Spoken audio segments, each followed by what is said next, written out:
All right, I need you to sit down for this one because what I'm about to tell you is genuinely shocking. We all know Donald Trump has been lining his pockets throughout his time in office. That's not news. Billions of dollars flowing in directions they shouldn't be flowing. You've seen it, I've seen it, we've covered it extensively. But here's where this story takes a turn that even I wasn't prepared for. What if I told you that Donald Trump has set up a secret bank account to stash money he's essentially stolen from the American people? You might think, okay, that tracks. But what if I told you exactly where that bank account is located? Because I'm about to.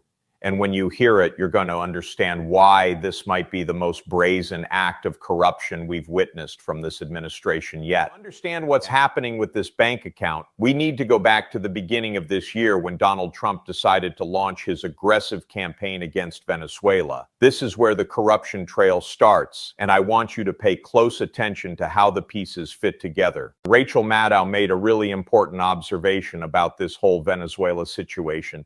She pointed out that Donald Trump has been saying, take the oil for literally decades. But here's the thing, that phrase doesn't even make logical sense when you're talking about Venezuela. Sure, the United States can take actions that damage their oil industry or cut into their revenue, but there's no military operation. There's no magic trick that suddenly builds them a functioning oil infrastructure. They couldn't do it themselves, even if Trump held a gun to their head or asked nicely. It just doesn't work that way. So what's the real motivation here? Why are we actually doing this? And here's where it gets really interesting. CBS conducted a poll, and the numbers are absolutely damning. They asked Americans a simple question. Do you see Venezuela as a major threat to the security of the United States? 87% said no. Let that sink in. Nearly 9 out of 10 Americans do not view Venezuela as any kind of serious threat to our country. Same poll asked another question. Has the Trump administration clearly explained our position on military action in Venezuela? 76% said no. 3/4 of the country has no idea why we're doing what we're doing down there. And you know what? At least when they dragged us into Iraq, they put some effort into the lies. They spent months, they spent years even, telling us these elaborate fairy tales about weapons of mass destruction and how dangerous Saddam Hussein supposedly was to America.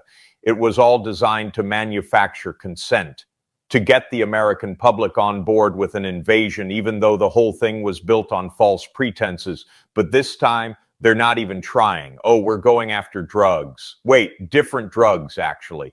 No, hold on, we hate dictators now. Does any of that sound even remotely believable? They threw out some nonsense about election integrity. Trump keeps saying we're taking the oil because he likes how it sounds, but there's clearly no actual plan behind it. They're not even attempting to make this seem legitimate. And maybe that's the whole point.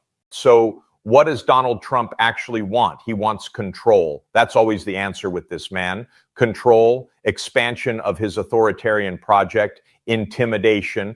This is a person who told the New York Times with a completely straight face that his foreign policy was guided entirely by his own morality.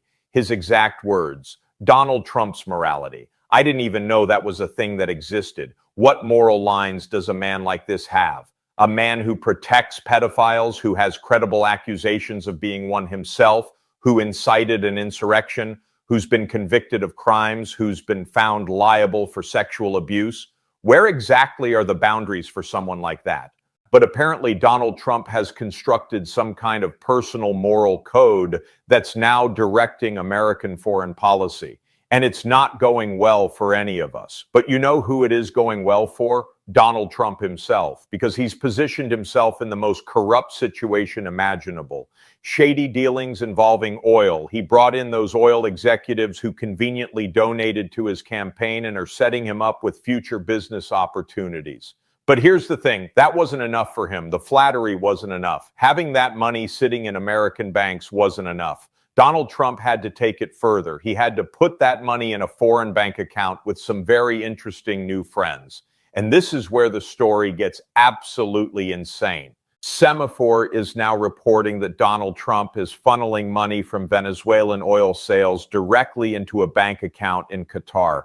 Let me say that again so it really lands. The President of the United States is channeling proceeds from selling Venezuelan oil into a Qatari bank account. This was reported on Wednesday. Now, let me walk you through exactly what happened. This month, Trump ordered the invasion of Venezuela and the kidnapping of President Nicolas Maduro. Maduro was physically taken to the United States to face federal drug trafficking charges. This came after months of escalating aggression against Venezuela. American forces bombed boats coming from Venezuela, claiming they were carrying drugs. We seized 2 oil tankers belonging to that country. And after the invasion, Trump stood there and said, "We're going to keep the oil." According to Semaphor's reporting, the Trump administration's first sale of Venezuelan oil was worth $50 million, and that money is currently sitting in multiple bank accounts. But here's the crucial detail. The largest of those accounts is located in Qatar.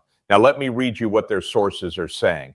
A senior administration official confirmed that revenue from these oil sales is being held in bank accounts controlled by the United States government, as stated in Friday's order. But a second senior administration official revealed that the main account is in Qatar, and the justification they gave is absolutely wild. They described Qatar as, and I'm quoting here, a neutral location where money can flow freely with U.S. approval and without risk of seizure. Now, Trump's order did mention that at least some revenue would go into U.S. Treasury accounts. But think about this for a second.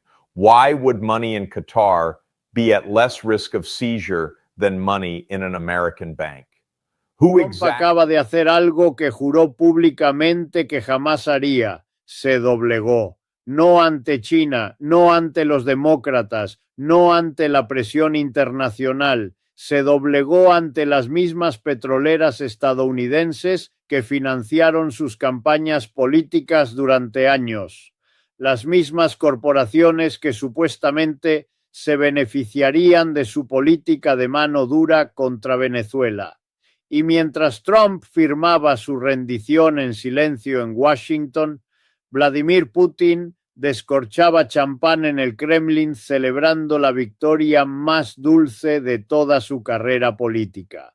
Porque mientras Estados Unidos se disparaba en el pie con sanciones que destruyeron a sus propias empresas durante 7 años consecutivos, Rusia se quedó con absolutamente todo: los pozos petroleros, los contratos multimillonarios, las refinerías, las rutas de exportación, la infraestructura completa, las reservas de petróleo más grandes del planeta, todo. Y si no estás prestando atención a lo que acaba de pasar con el petróleo venezolano en este preciso momento, vas a despertar un día preguntándote cómo fue posible que Putin le ganara la partida a Estados Unidos en su propio patio trasero, cómo las petroleras estadounidenses terminaron de rodillas rogándole a Trump que se rindiera, cómo Chevron y ExxonMobil perdieron miles de millones mientras Rosneft celebraba,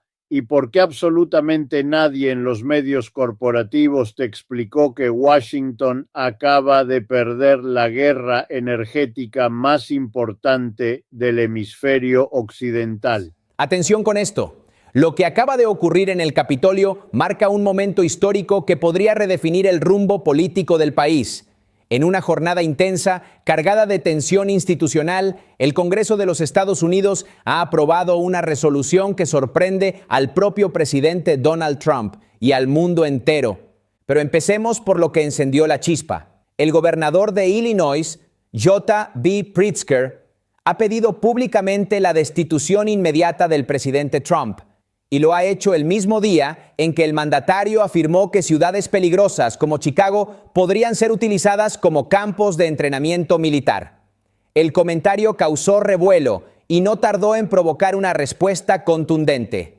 Nuestro corresponsal político, Chris Tai, ha seguido minuto a minuto esta controversia. Según los últimos reportes, el presidente Trump planea enviar 100 efectivos a Illinois, probablemente desde la Guardia Nacional del Estado, con el objetivo de proteger instalaciones federales y reforzar la seguridad, tal como lo ha solicitado el Departamento de Seguridad Nacional. Pero aquí viene lo fuerte. A las 8 de la noche, hora del este, algo inédito ocurrió en el Congreso de los Estados Unidos. El presidente de la Cámara de Representantes, Mike Johnson, y el líder de la mayoría del Senado, Chuck Schumer, dos figuras de partidos opuestos, convocaron una sesión conjunta de emergencia. El resultado, una resolución bipartidista que exige que el presidente Trump renuncie o sea destituido antes de la medianoche, momento en el que, según la propuesta, se haría efectiva una orden de arresto. La votación fue clara, 265 votos a favor y 170 en contra. Trump's sentencing is set to take place as early as tomorrow, and we're still waiting to see how the Supreme Court will weigh in on all of this. Let's bring in CBS News political reporter Olivia Rinaldi, following it all from West Palm Beach, Florida, very close to Mar-a-Lago. Olivia, any response from the Trump team today? Well, Liz, they see this fight as still not over. As you mentioned, they asked the Supreme Court to weigh in on this sentencing that is set to take place tomorrow at 9:30 in the morning. Time is really dwindling for them to act on this. So, as you mentioned, the highest court in New York said that they declined to delay this proceeding. Now, Trump has tried a lot of avenues to delay this sentencing for tomorrow. This is all related to that New York hush money trial case where he was found guilty on 34 felony counts. And time